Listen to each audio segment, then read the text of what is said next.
Okay, here is lecture 9.1. Where do we go from here? So, we're going to talk about some of the ways that we have actually helped fix the environment. It is always hard to remember all of the things that have been done and that have been fixed, and those are good to keep in mind in terms of lowering climate anxiety. And then we're going to talk about future possibilities. How might things change in the way we do things as a society? So, since the mid 20th century, humanity has actually made a great deal of progress in terms of being environmentally conscious. We can see this if we actually look at the trends of environmental movements in recent decades. What were the people that thought kind of like us saying in the 1970s, the 1980s, the 1990s, early 2000s, blah, blah, blah, right? And then what are we talking about, right? What are we concerned with? Will maybe be different than what they're talking about in 2050, right? Here is a really good example. I always think about like the heavy, ever pervasive smog that was present in most cities prior to the 1950s and the 1970s, especially. So in the 1960s, water was actually incredibly bad in most places that would be anywhere approaching a city. This was caused by a number of pollutants. It included petroleum derivatives, so things like oil, effectively. If there's an oil spill, if there's a whatever spill, it was in the river. A lot of that was because factories just thought it was okay to do that. The Cuyahoga River famously caught on fire in the 1960s in Cleveland, and this was really a triggering event that caused people to take a whole lot of notice.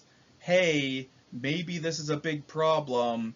The river is on fire, right? That really jump started all of this to get people to take notice. Um, Lake Erie, similarly during that time, was generally recognized as being just absolutely nasty and filthy and gross. Concern over these activities did lead to the passage of the Clean Water Act of 1972. This act was controversial, actually. People were saying like, no, no, the river being on fire, that's just part of doing business. People said stuff like that. It was actually vetoed by Richard Nixon. Oftentimes, when people talk about Richard Nixon, they say, well, he was super conservative, but he did pass environmental regulations. No, he actually tried to veto them, and that veto then was overridden by Congress. The first Earth Day was held in 1970. Earth Day is not a super huge holiday. It's something, it's bigger than Columbus Day is these days, and that's good. Uh, Earth Day, though, its significance was simply acknowledging that we are part of this planet too, right? It was a big, big shift where being an environmentalist wasn't like a fringe crazy person thing. 1972, the Clean Water Act passed, as did the Endangered Species Act. If and it's really the Endangered Species Act is a mixed bag. It is good. It is fundamentally good to protect endangered species, and that's a great thing. But the way it's presented is often, in my, my perspective at this point, it's too negative. We have protected so many species because of the Endangered Species Act. We have brought species back from the brink of extinction. And before 1972, species were going extinct at a terrifying rate as well, right? Yeah, sure. Today, species are going extinct at a dangerous and terrifying rate, but that didn't just start in 1972. That started, I mean, we don't even know for sure, but that had to have started in the 1700s, right? That's kind of what I'm getting at. In 1976, the Keep America Beautiful Act started large-scale public education campaigns and mapping of littering hotspots. That's a big deal. Before 1976, the idea of littering didn't exist. People just threw stuff out their car windows. Like that was a really common act. The other day, my wife and I were at a stoplight, and she saw a guy drop a cup out of his window, and she said, "Look at this jerk." So I don't know. I don't remember the exact wording. I think it was vulgar, but I don't know. Look at this guy. You don't see that anymore. And then he got out of the car and picked it up. And this was not like a person that you would expect to be super environmentalist. Like that is the new standard, right? And there are a lot of things that can be new standard. We just, unfortunately, this stuff takes time, and we need to make that faster. In 1983, the first Canadian blue box curbside recycling project was implemented in the province of Waterloo. No. Oh yeah, Kitchener-Waterloo is one kind of combined city, and there were 1,500 residents participating in that. This was the first municipal recycling program in 1983. That's the year I was born. The year I was born, recycling was a weird new idea. I feel like I'm turning into a mummy. Okay, in 1985, Carl Sagan warned Congress of the potentials for the so-called greenhouse effect. Really, the term greenhouse effect, global warming, all of those concepts, they are really good examples of how changing a term can cause people to take it more seriously. So global warming didn't really work because it almost sounds comfortable. Climate change, greenhouse effect, okay, what, gardeners, right? I'm not a gardener, right? Climate change, that very more accurately tells you what it is. And Sagan was telling us about this in the early 80s. In the 1990s, globally, we became very concerned with what was the ozone hole. And this wasn't just something we got upset about. This was a very real and pressing danger. And the idea was that by today, by our modern time, there wouldn't be an ozone layer on the planet anymore if people kept using chlorofluorocarbons as much as they did. Now, there are still some selective use, if I remember correctly, in very limited supply of chlorofluorocarbons, and that's not good either. That's a form of pollution. But CFCs were very common in products up to that point, and we discontinued them. And globally, they were more or less made illegal. And by doing that, we can still go outside today and not just get skin cancer or not get like an immediate sunburn because we have the ozone layer protecting us from the radiation of the sun. That's huge. We actually saved ourselves. Now, I want to point out that if you start doing doom scrolling or whatever, there was an abnormality in the ozone hole in the year 2020, 2021. That, though, there's always a hole above above Antarctica. That's part of the reason why we never actually put a lot of people there. But it's not nearly as bad as it was before, basically is the gist of it. And it is very slowly closing and very slowly healing. October 1991, that last image you see on the screen, that was the biggest it got. And it's my understanding now it's closer to what you see in the 82-83 zone. The early 2000s was a terrible time for doing anything about the environment. The existence of climate change was a major point of contention in the 2000 presidential election. It wasn't even a major, it was just kind of something that Bush and Gore disagreed about. It wasn't really even something that was debated all that much. It was most basically ignored. So in 2001, as part of his presidential promises, George W. Bush withdrew from the Kyoto Protocol.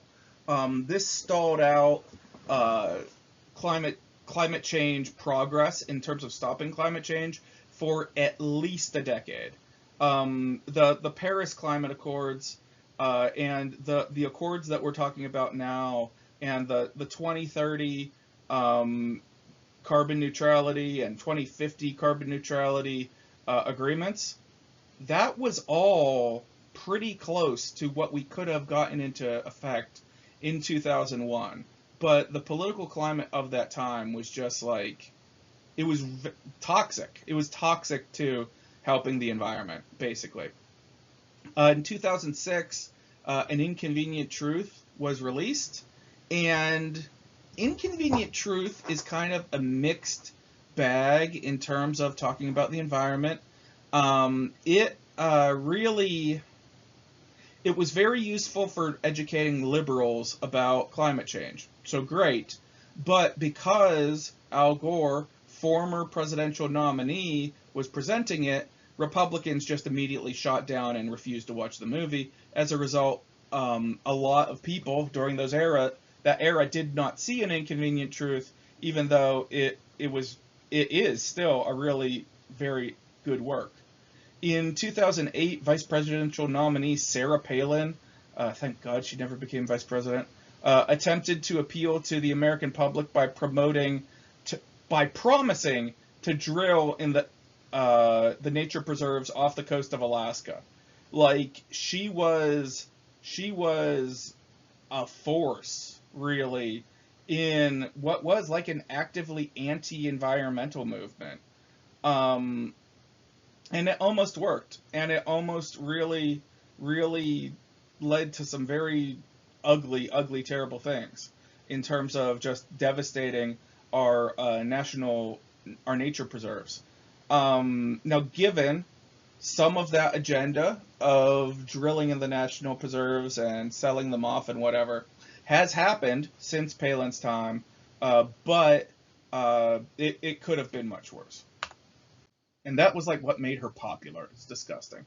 Okay, in 2010s, climate change was starting to become more obvious, and in the early 2010s, it started to be saying, I don't believe there's no such thing as global warming, started to sound more ridiculous, right? There still are people that say junk like that, but in the early 2000s, it stopped being something that people that didn't want to look crazy said.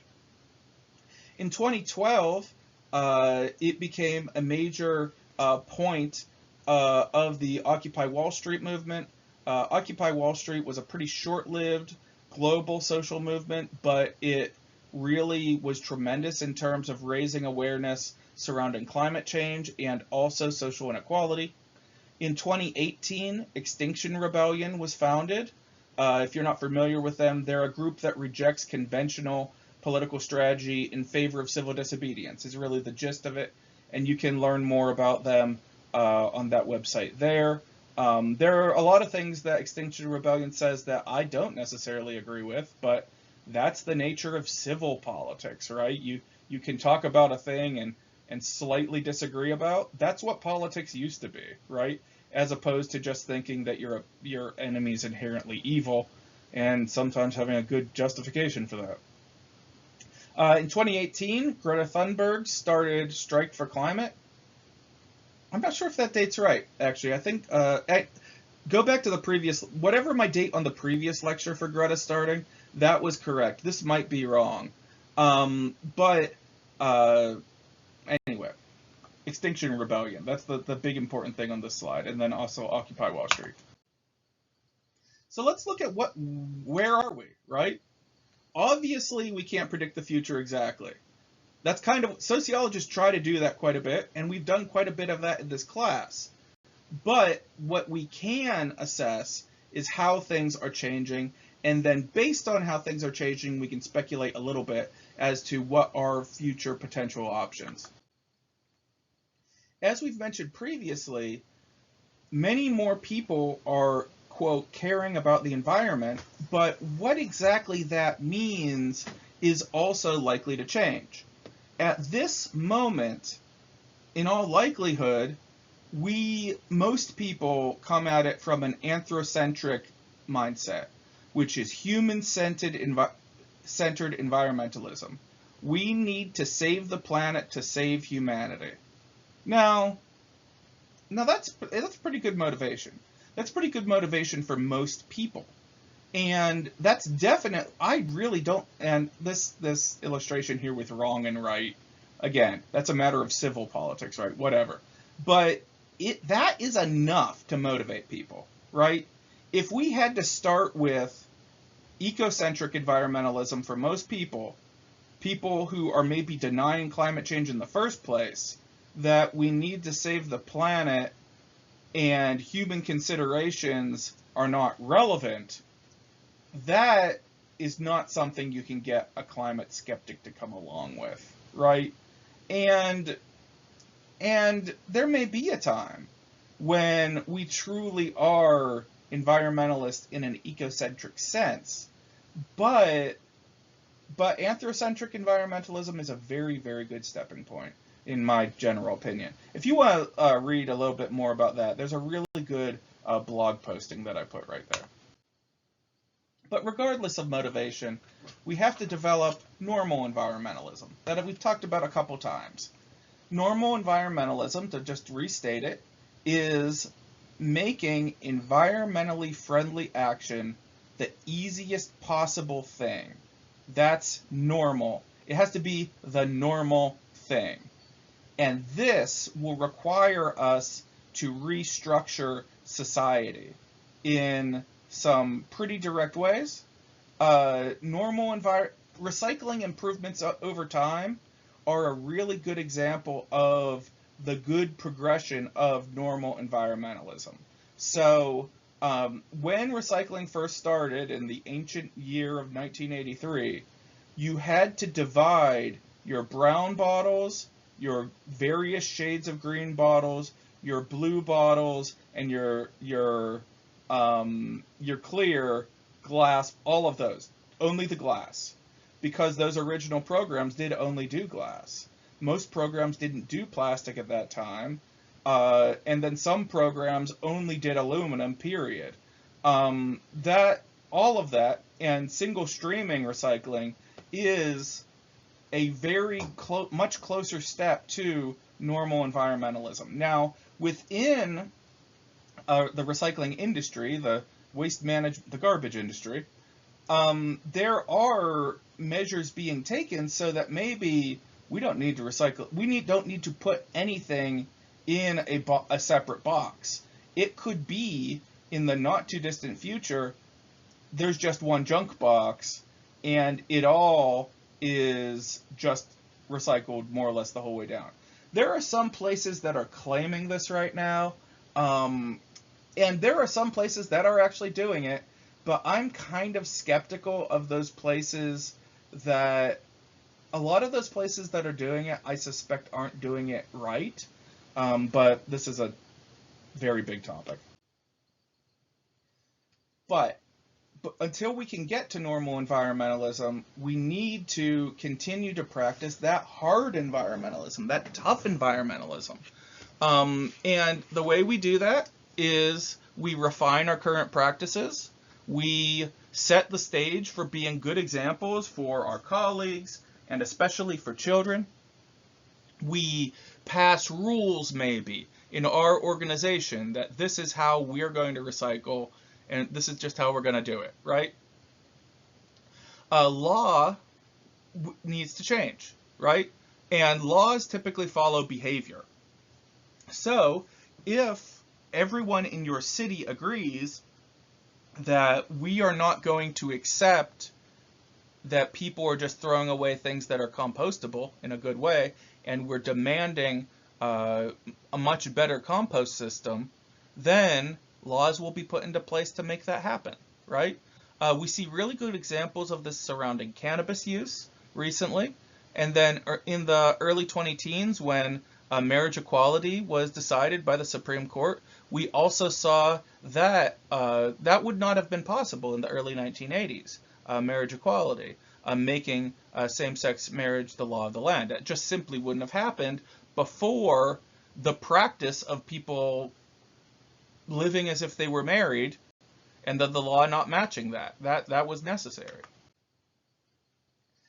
But the question is, why do people continue to live unsustainable lifestyles if they have environmentalist attitudes? This was touched on a little bit in a previous lecture, but the term that is used for that is the attitude behavior split, or the AB split. Basically, the gist of it is that if people hold certain beliefs, but they are unable to actually act on those beliefs, they will not act on those beliefs and not think about, they will give up, basically is the gist of it, right? So you can believe it very strongly in recycling, but your local area has no recycling program. Well, what am I going to do with that, right? I just have to give up on it, right? That's AB split behavior, and that is not only harmful for the environment, that kind of subconscious emotional distress in the long term can also not be good for you. And it's creating then cognitive dissonance, right? The AB split creates cognitive dissonance, which is discomfort people feel when their behaviors don't match their attitudes. And this stuff is very often subconscious. And the subconscious mind can be very irrational. Well, how else am I going to get to work? I have to drive a car with gasoline in it. Or I have to go to that conference. So I have to fly to that conference to be there on time, when flying is much more carbon heavy than driving would be, potentially, which is actually true. All kinds of other things too. My dog deserves it. We know you love your dog. It's okay. But regardless of what we do personally, macro level change is going to happen. It's just a matter of, is it macro level change that you're going to like, right? Macro level change is always going to happen.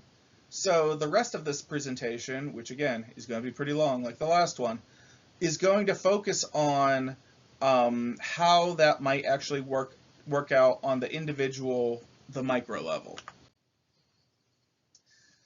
Oh goodness. I'm going to skim over this with Robert's Rules of Order because it's kind of obnoxious. And if you're in a group that runs Robert's Rules of Order, consider doing it a different way.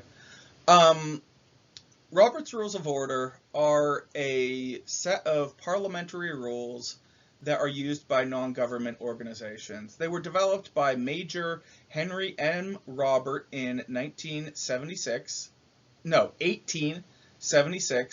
I believe he was British. I'm not entirely sure. I don't remember. But what he wanted to do was help organizations, quote, be more efficient in like a military sense. Basically, his goal there being to make majority rules decision making more common in everyday meetings, right? So what does this say? This says that something more similar to consensus-based decision making that we touched on at the end of the last lecture was probably more common before old Robert came in and decided to inflict his rules on us. And majority rules seems fair until you actually break it apart. And we've been taught that it's fair. I've seen my kids in kindergarten be taught, well, it's what most people want, so that's how we're going to do it. But majority rules is often deeply, deeply steeped in privilege. Like, if your group has the most people, then that means you can push around all the other groups. It's honestly thinking of the past, and it's not really the kind of thinking that we really do in the modern era. It's thinking that previous eras thought was fair, but we've actually kind of moved past that as a society, but this thing is still kind of there in the ways that our groups make decisions. The alternative to uh, Robert's rules and majority rules type thinking is what's called a consensus-based decision making. This can be called just consensus. We're running this meeting based on consensus, or sometimes the word Martha's rules is used to talk about in conjunction in opposition to Robert's rules. Martha's rules are actually far more regulated and measured. They're a lot more like Robert's rules, actually. But anyway, the goal here, as opposed to coming to a decision quickly in Robert's rules, Martha's rules are based on coming to a decision that everyone can agree upon, right? So if a small group of people, or even just one person, is not okay with a decision, then it doesn't happen. So that gives power back to those small groups of minorities. Now, the immediate question would be, well, it sounds like nothing could ever get done. Well, one of the more fine mechanics of consensus-based decision-making is that if the person who is in the minority sees how everyone else thinks and they can accept it as, well, this is what everyone else thinks, and I, on a moral level, can go along with this, then the person can say, okay, I can let this happen, right? That's kind of the more fine mechanic to it. And that happens quite a bit when you're using Martha's rules. This is used much more commonly in egalitarian social movements, and these general ideas were first developed by Quaker communities in the 1800s. This is not just some new stuff. But consensus tends to favor, I already talked about this, consensus favors inclusion. What else? Next slide. Here's a basic consensus model. I'm not going to work through all of this, but if you are in a group that wants to do this, it's important to kind of have the flow chart.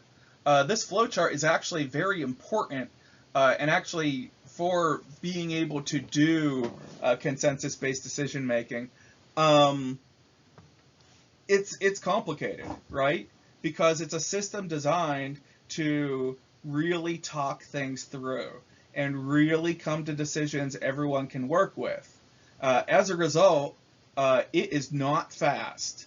I have been a part of groups that use this, and we would have meetings every Sunday night, and those meetings would be like 3 or 4 hours long regularly. It's very tiring to do that stuff.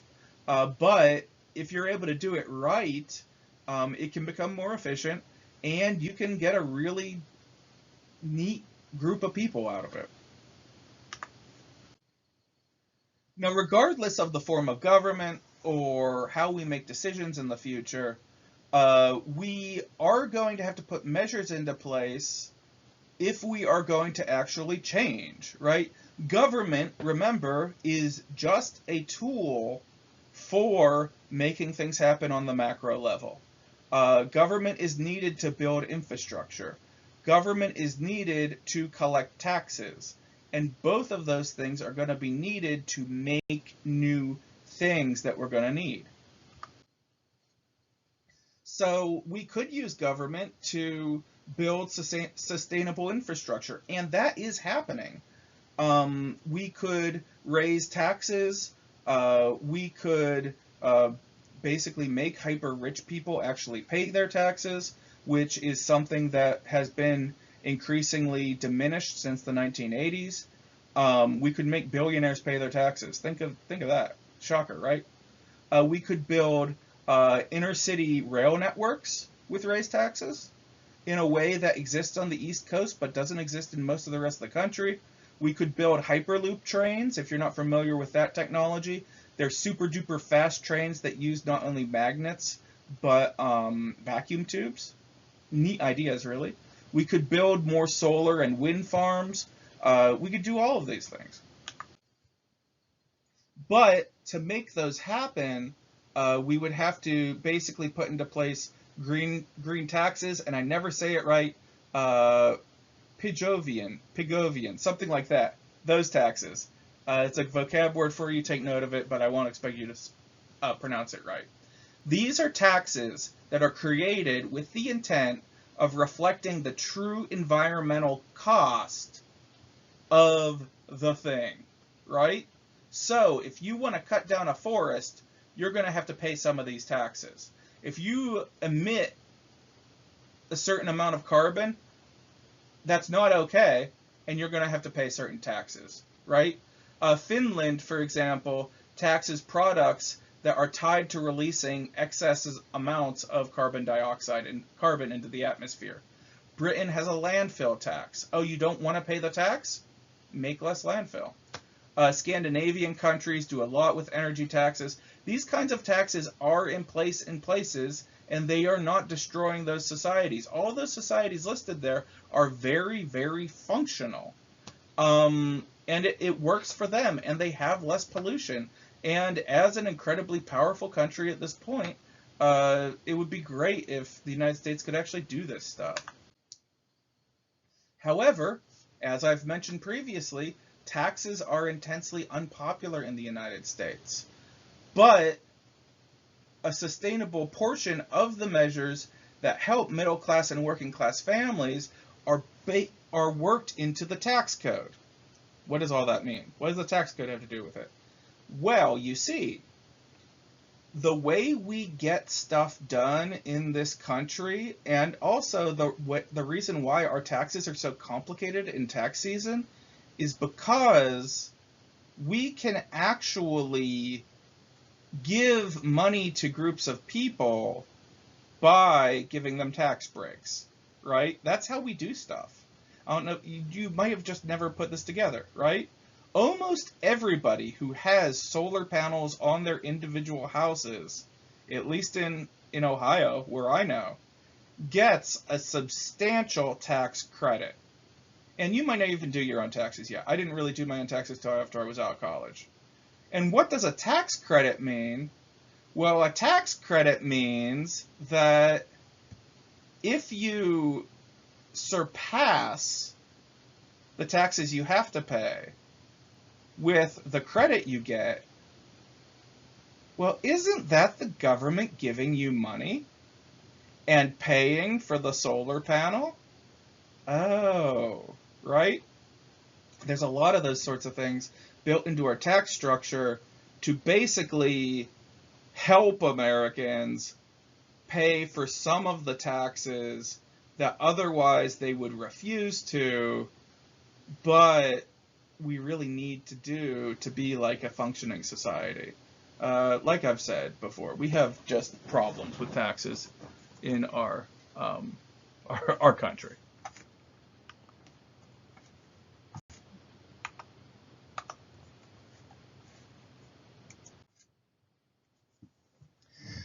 And just as our capitalist economy is often pointed out as a major source of environmental degradation, it also hypothetically can be used to maybe encourage sustainability.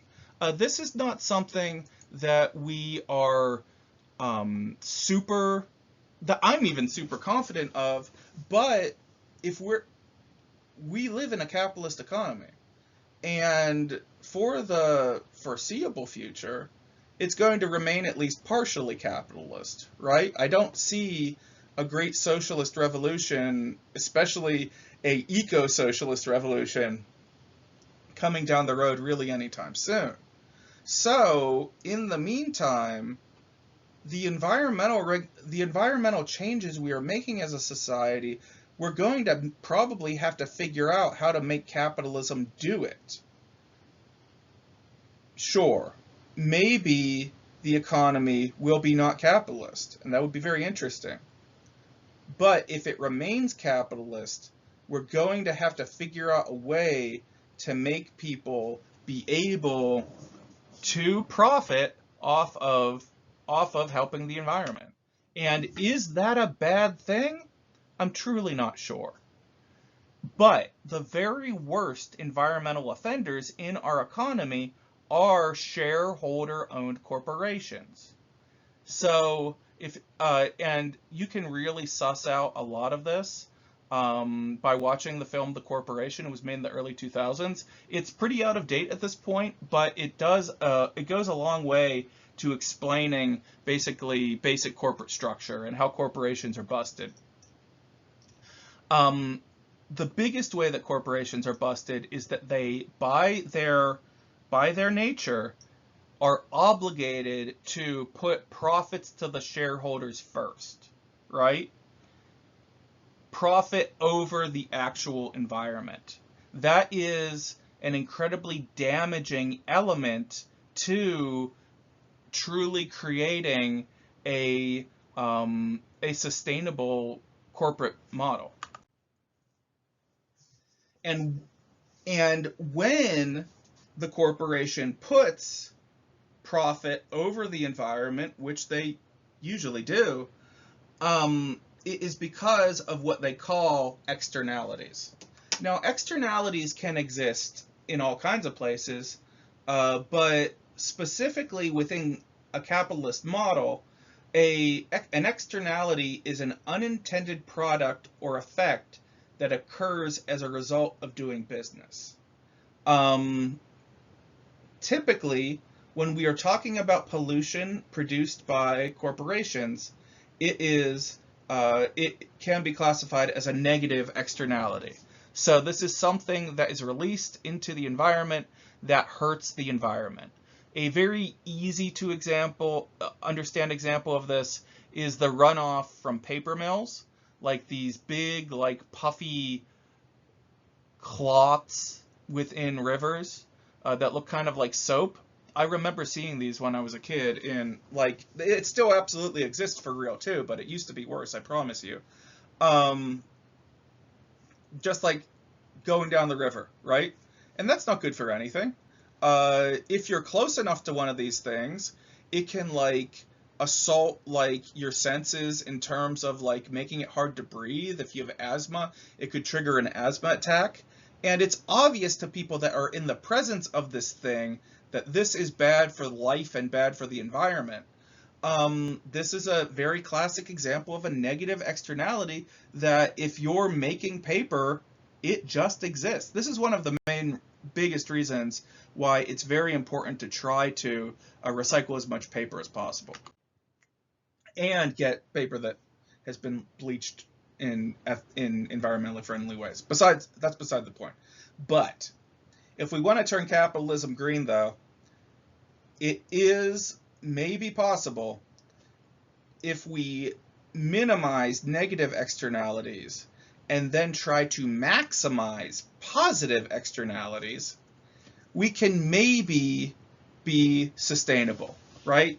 So if you go into business selling commuter bikes and you advocate for local government to increase bike use among the general public, that then can create a positive externality of, yes, I'm making profit with my bike shop, but fewer people are driving cars. And that then can decrease traffic and decrease pollution. That's a positive externality. Obviously, those are a whole lot more rare based on how capitalism currently is, but maybe we could do that in the future. All of this is tied into an idea called smart growth, which occurs when urban development both benefits from and encourages positive ecological externalities. So land developers are often really terrible for the environment, but if they can figure out a way to do that and help the environment, that's huge. Traditional Dutch architecture actually is an excellent example of this. So the Netherlands has been known, aside from their reputation as like a drugs hotspot, which they kind of are. But after the drugs thing, the Netherlands is known for being very, very environmentally conscious, actually. And a lot of that was not on purpose. It was kind of an accident. The reality of the matter is the Netherlands, and especially within the city of Amsterdam, there is not much area to build. So as a result, their houses are very close to each other. Very, very close to each other. Well, what rises? Heat rises, right? So if those houses are all packed next to each other, and people might have just as much space, it's just kind of vertical, right? So if you look at that brown house toward the middle with, or just look at any of those houses, they're almost all three across. One person then, one living space would be like the first vertical row down of those windows.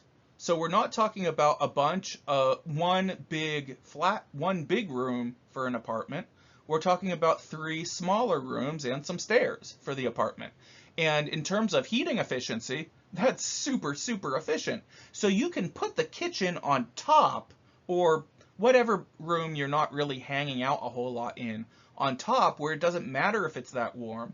And then you put the bedroom on the first floor, and you can heat your bedroom to be nice and comfy, and then that heat rises so that the rest of your house isn't freezing, but it's remarkable, this kind of stuff.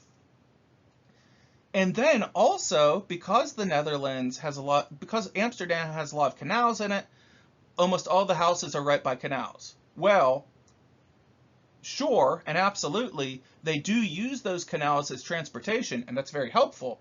But by living by the canals, people are intrinsically interested in keeping the canals clean so that their home don't stink, right? All of this integrates into each other, is why the Netherlands is super duper environmentally friendly. And then also, because everyone's all crunched together, you can bike ride anywhere, right? Amsterdam is an intensely bikeable city because it is structured to be that way. I am sure there are people in this class that hate cars but drive them all the time. I'm one of them. If it was an option for me to ride my bike to work without giving myself a heart attack, I would. Actually, I can ride myself to work without giving myself a heart attack. But it's a pain in the butt, right? It's not normal environmentalism. I could get hit by a car. Anyway, if you bike to commute, you're doing a great job, and keep doing it, please.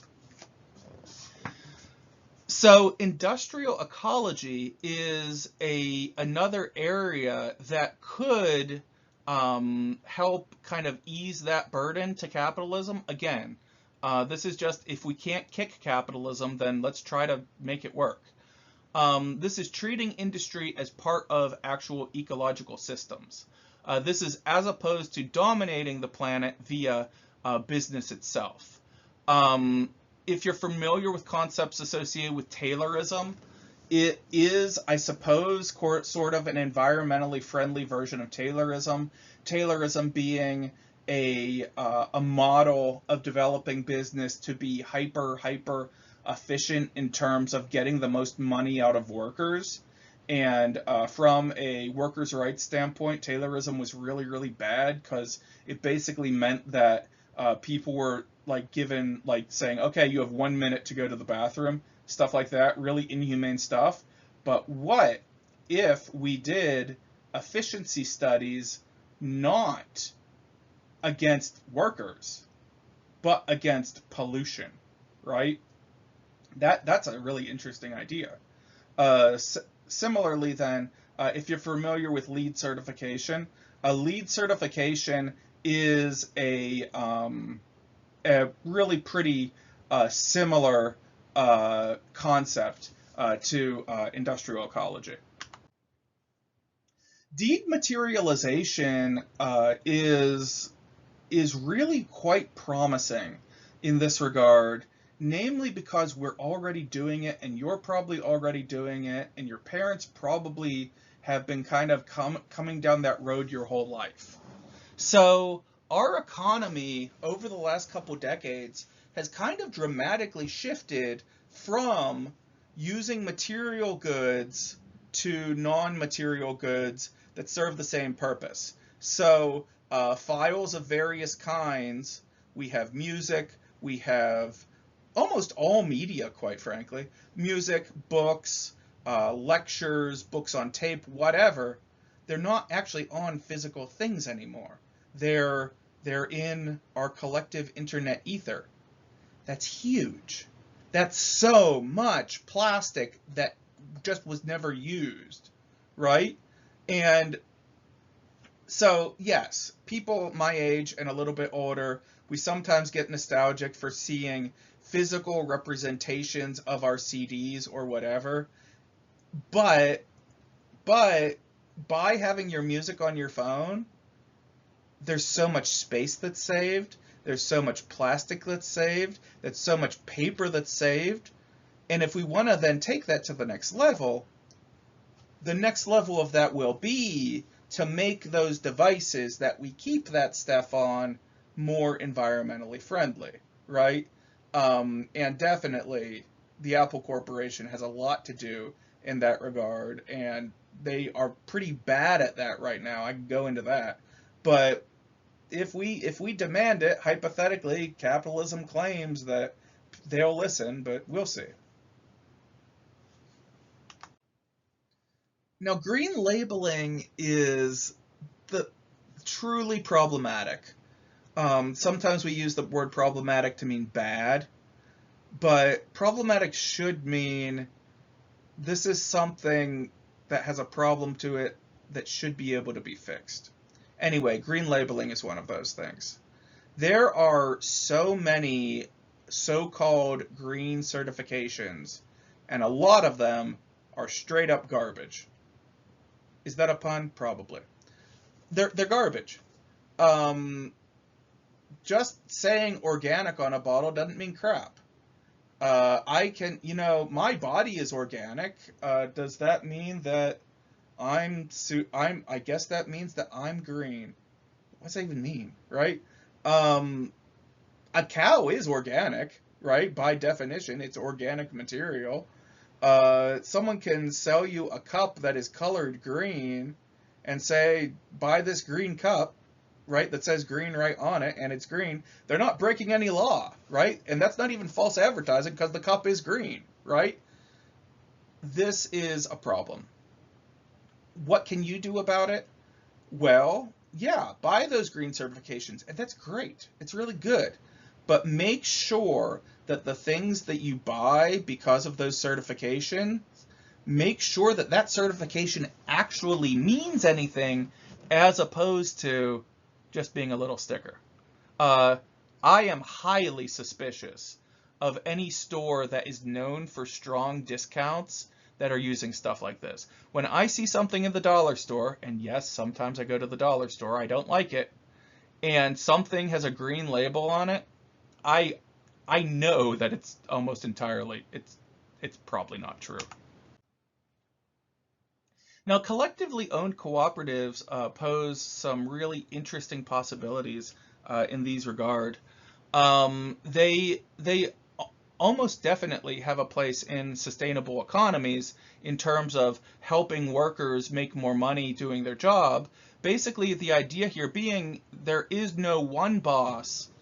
All of us workers in the store are the boss.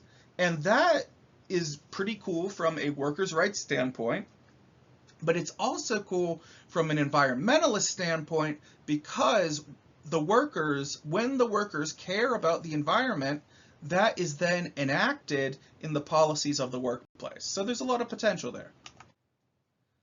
The 80% solution is another possibility. The premise here being most of us work way too much, and some people don't have enough work, right? There are people who don't have jobs, for real, and most of us work too much. But what if We reduced the workload and the work time of most people by 20%. And when we give that work to the people who don't have jobs. Isn't that interesting? Isn't that interesting? A lot of places in Europe do that. France, as we see here, they're required by law to, what is that? I don't know what that 30, I think it's days. I think these are days. And that checks out. Yeah, so by law, you have to give your employees 30 days of paid leave in France per year. And don't say, oh, those stupid French. Those smart French, right? Yeah, yeah. They have to give you a month off for free in France. It's not just France. They have to give you 20 days in Germany, 20 days in Australia, 28 days in the UK. If you've ever gone to an international vacation spot, they're crawling with French and German people. Why? It's because they have vacation they can use, right? 0 in the United States. Huh. Why don't you think about that? Now, it could be that the current employment shortage in the United States is an unregulated version of this. So yes, there are people who, quote, don't want to work. Or is it that young people are actually getting smart to it and they don't want to work jobs that suck, right? This might be and they'll only take the jobs that don't overwork them and that aren't terrible. This is maybe an informal version of the 80% solution. And if we encourage within ourselves a sense of plenitude, as in, you know what, I don't have everything, but I gotta look at this stuff I got. This is pretty nice. I dig this. Yeah, I could have more, but I have this. That's really powerful.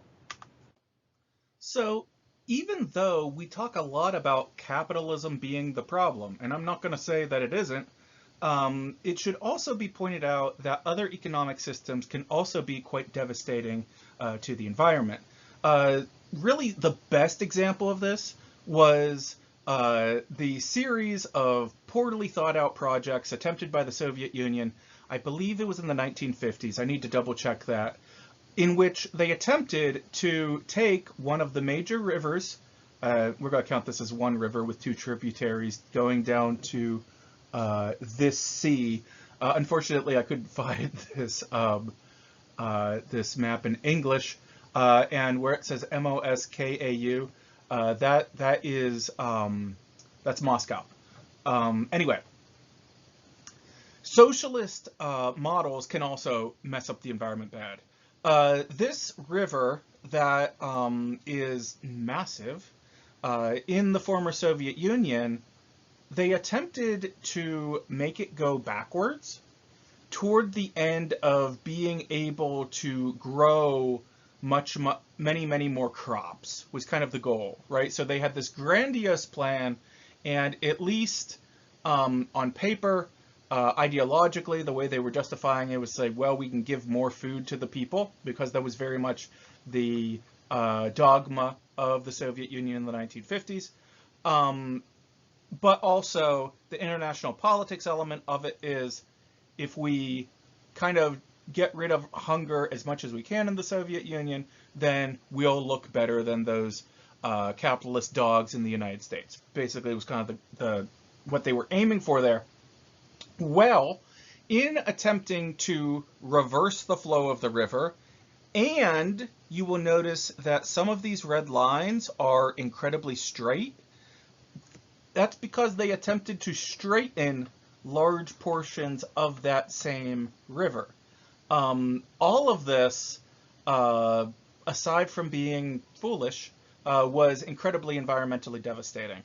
You can't just make a river go backwards as if it's part of a machine.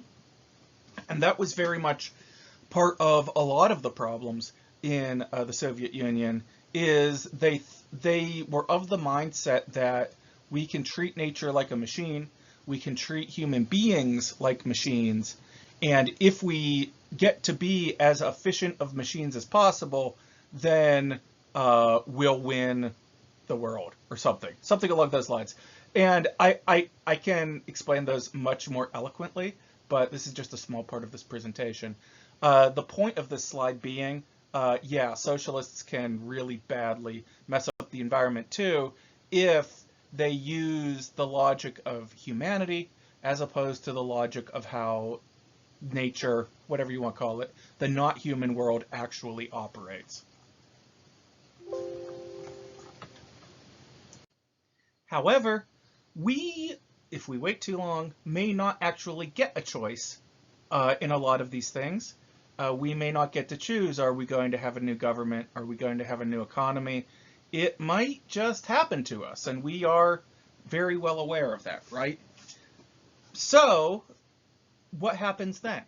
It's a very good question, right? Remember, post-apocalyptic movies are post-apocalyptic, right?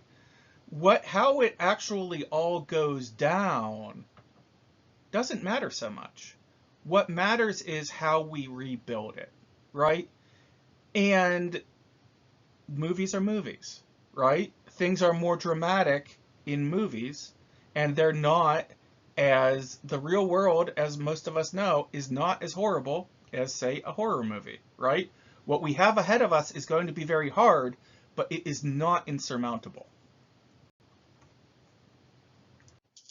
In the event of a global trade breakdown, anthropological data indicates that advanced communication technology won't be needed to form complex trade networks.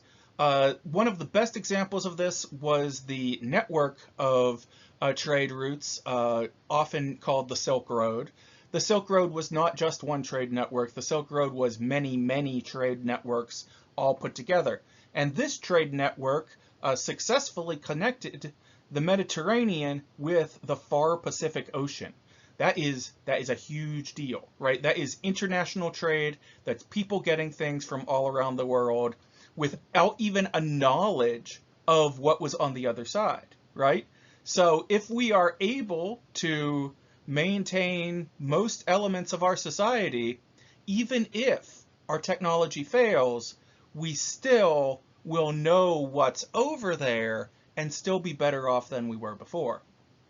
Additionally, and given the Hopewell Society, the Hopewell culture was entirely wiped out before any Europeans got here, and they did not leave a written record, but the Hopewell culture that has been extensively researched in Ohio has shown really the existence of incredibly sophisticated trade networks in the area that is currently the United States as well. So if you live in Ohio, know that these things are possible here, and we're looking at things not how it's actually going down.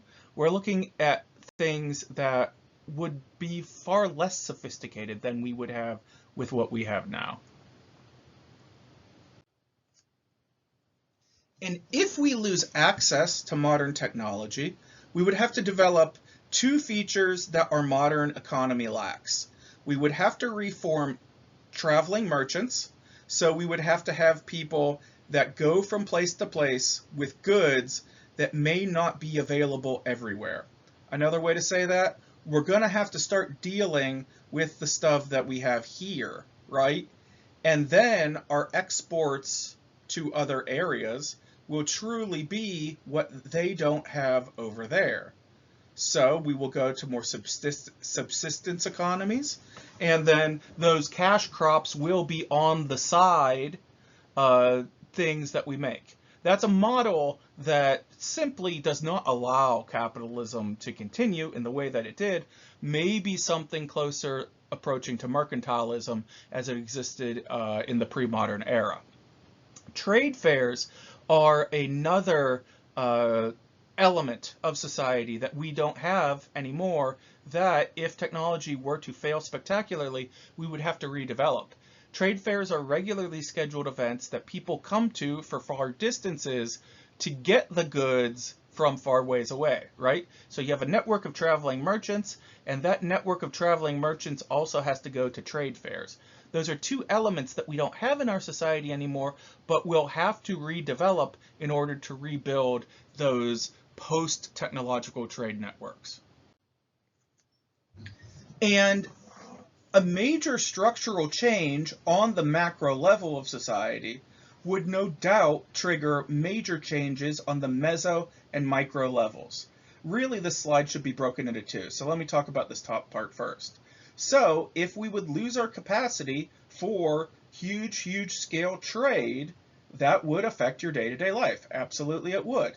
But it does not inherently mean that you would die and your town would burn down, whatever, right? That's really a lot of why I'm driving home there. And this is especially true if we consider the concept of environmental flows. Environmental flows are, and really you could use a more general term, economic flows, but if we're talking about how can we adapt our society to be friendlier to the environment, environmental flows would mean that if one level of society starts doing things in different ways, then it will impact other levels of society.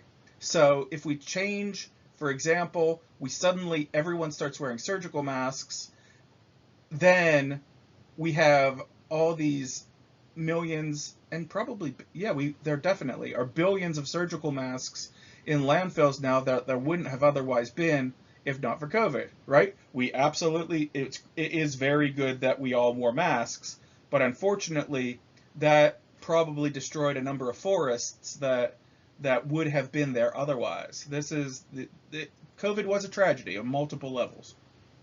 However, if we are able to change the culture of people on the micro level, then we will be able to have big impacts on the environment on the big level, right? That was the CFC thing with the ozone layer. People stopped using products. They chose not to use products.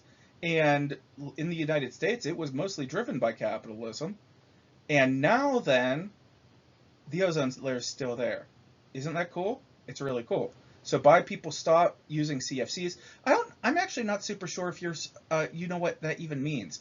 So chlorofluorocarbons were propellants that were in stuff like hairspray and shaving cream and stuff like that, is basically the gist of it.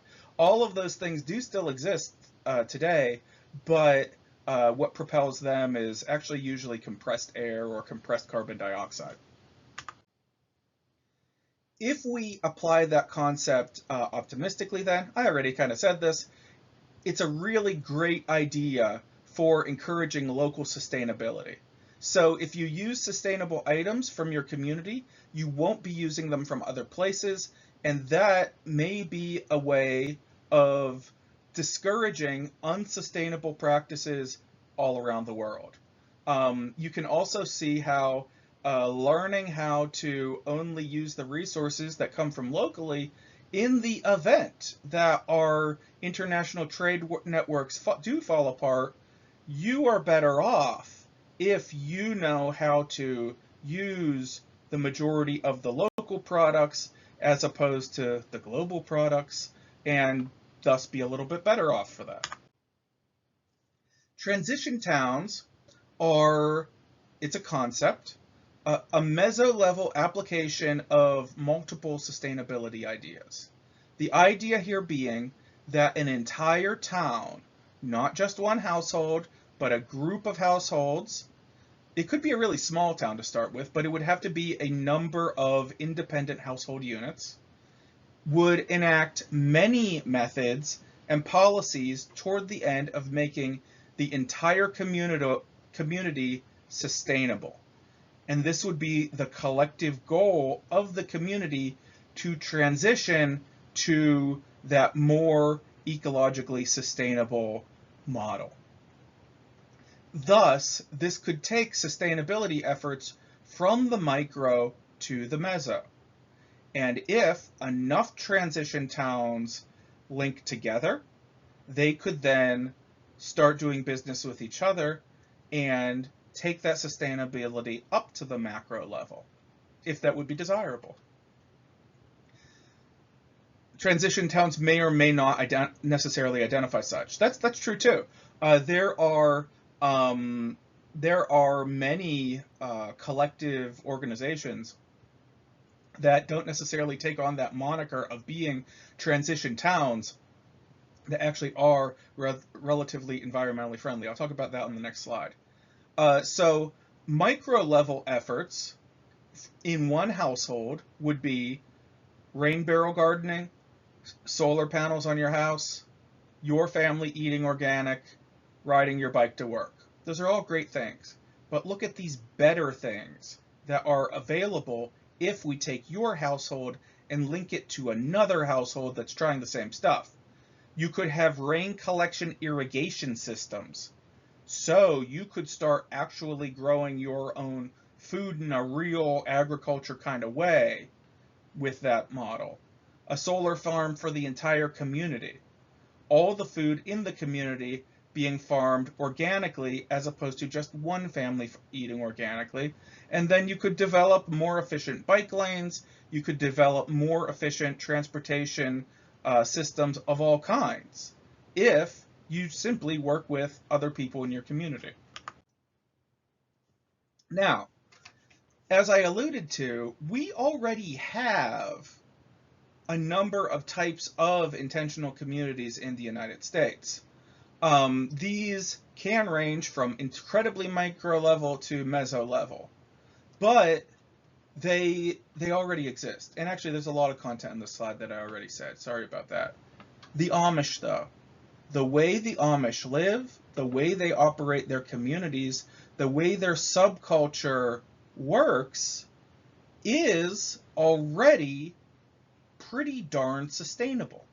Now, I have family who lives near Amish people. I know people who interact with Amish people. They're overall pretty nice people, but they are not as great and wholesome as they let everyone else believe that they are.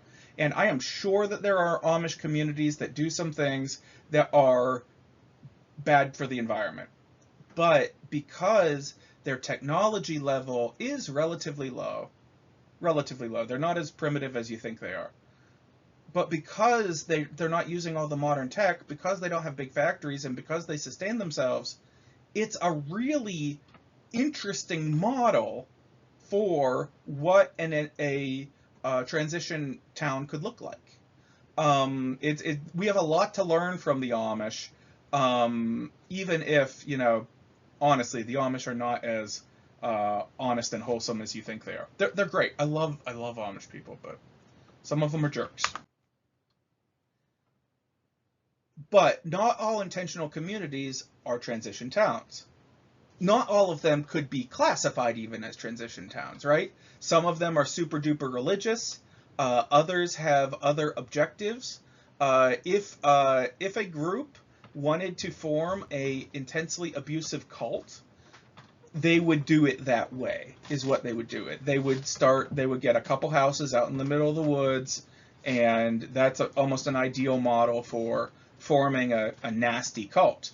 But it also could be a place or a setting where you build an intense degree of community solidarity, and you are able to protect and foster your people the best that you possibly can.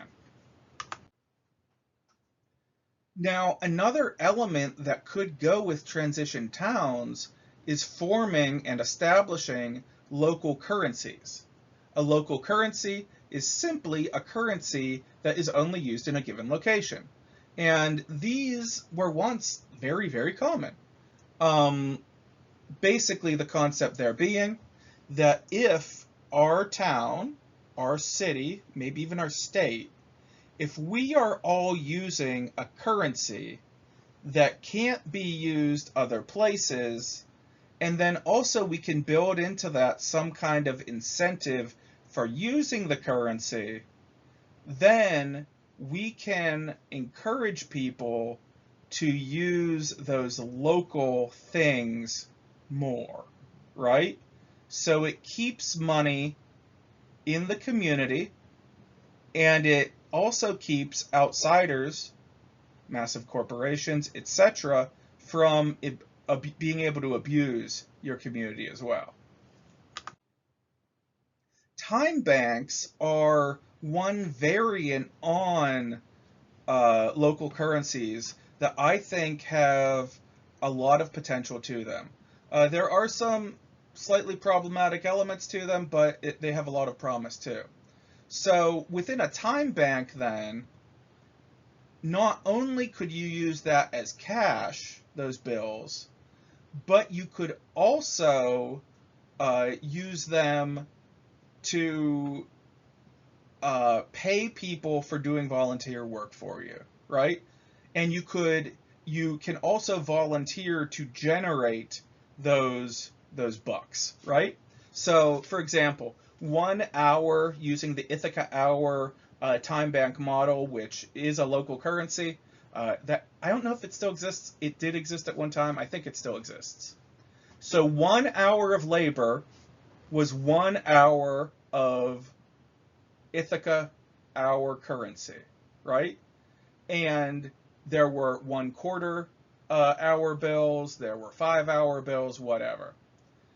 Additionally then, so I come over to your house and I mow your yard, right? Well, here's an Ithaca hour unit, right? And that Ithaca hour unit then can be used to ask somebody and to encourage you to talk to other people. Hey, I need my house painted and I have 20 Ithaca hours. Can you paint my house? And they say, sure, right? It's a way of getting people to interact with each other in a more volunteer-based way. I personally think that this has a really interesting potential for digital currencies as well, in ways that could actually expand beyond immediate location, but that idea is kind of half-formed, really, and I hope somebody makes that work in the world at large. Oh no, I missed one. I forgot it. It's not on the test. It doesn't matter. Uh, but the question of all of this, we're talking about big stuff here, right? We're talking about how the world may look in the future. Well, what can you do to try to get us to that place, right? Activism is a great way to get to that place. Activism, protesting, absolutely gets the goods. It is absolutely more effective than voting, right? Activism shows politicians that there are people in their local community that are displeased with what they are doing, right? And politicians hate media showing that they are upset at them, right? I've seen many protests and even small protests that are so much better able to change the behavior of politicians than merely saying, we're not going to vote for you. It is a very, very effective tactic for shaping your social world. Now, am I saying don't vote? No. Please vote. Please, please, please. Well, first, look up what the candidates you're voting for believe in. But then, please go vote after you know what you're talking about. If you don't already know, you're absolutely allowed to look up things on your phone in the ballot box. You probably already know that. And then protest also builds community. And I think this is often lost as well. If you go through a march with people, if you have fun experiences or exciting experiences or even frightening experiences with people, that builds community and that builds solidarity, right? And these are things that our society is going to need more of. However, it should absolutely not be ignored that the potential for effective protest is highly dependent on cultural variables surrounding time and place. Depending on the political climate of where you are and when you are, some types of protesters may be treated gently, while other types of protesters are targeted by authority. This includes laws and how they are enforced, right? Just because you have the legal right to do something does not mean that the political climate will allow you to actually do that. Is that a problem? It's a huge problem, but it is also reality. So there are legal risks with protests. There are physical risks with protests. The Russian band Pussy Riot is an amazing example of this. They were known, they still are known, for staging kind of impromptu rock shows, the most infamous of which occurred in a very large Russian Orthodox church. I believe they are out of prison now, the three main members of the band, but they served hard time in Russian prisons. I think one of them sort of was on double probation or something along those lines. But that's the kind of thing that people might think you're a jerk for in the United States, but they're not putting you in prison for, right? Thus, that act of protest is both more risky in modern Russian society, but also maybe potentially much more meaningful as well, right? But as with protest, at least part of the population has to sympathize with you. You can't be, and in all due fairness to all kinds of mental health statements, you can't be a raging crazy person and expect people to go along with you.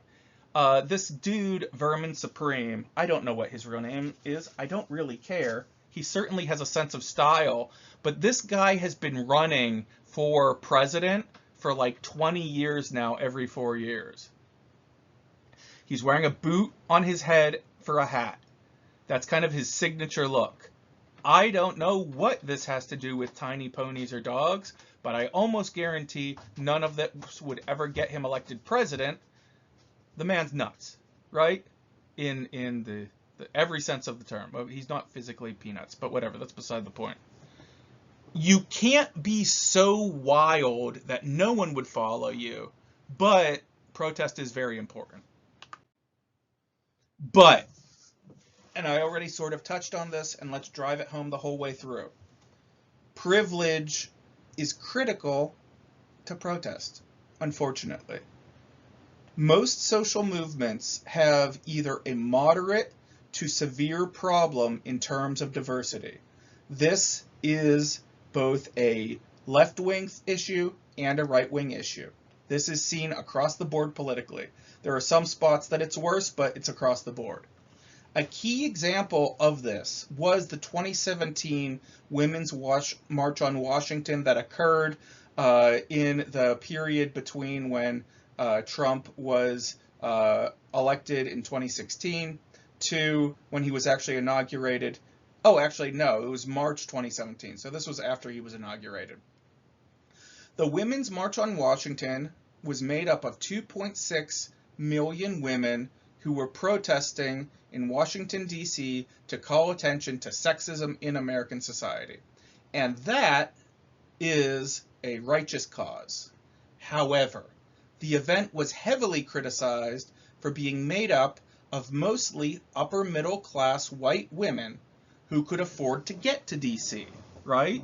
They had, and I believe the Women's March on Washington was in the middle of the week, but regardless, they had to be people who could get time off. And a lot of people do work on the weekends. And you know who works on the weekends? Underprivileged people, right? If you see any picture of the Women's March on Washington, it's overwhelmingly white people. Overwhelmingly white people. This is not because not white people don't care about these items.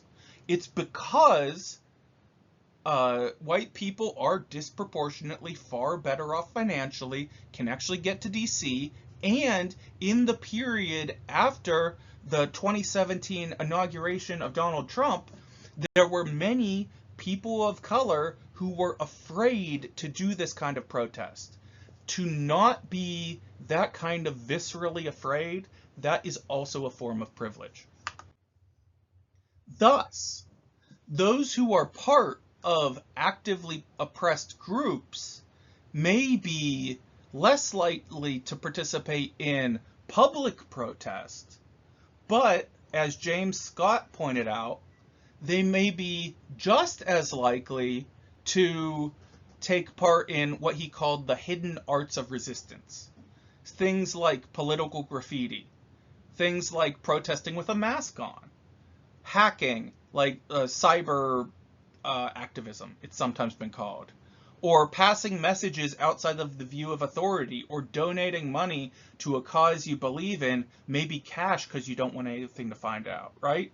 Just because groups of people are not actively showing their dissent in public does not mean that they are they're completely happy with the way things are going on, right? And these, by studying hidden arts of resistance, you can really get to understand the beliefs and ways that certain groups are oppressed.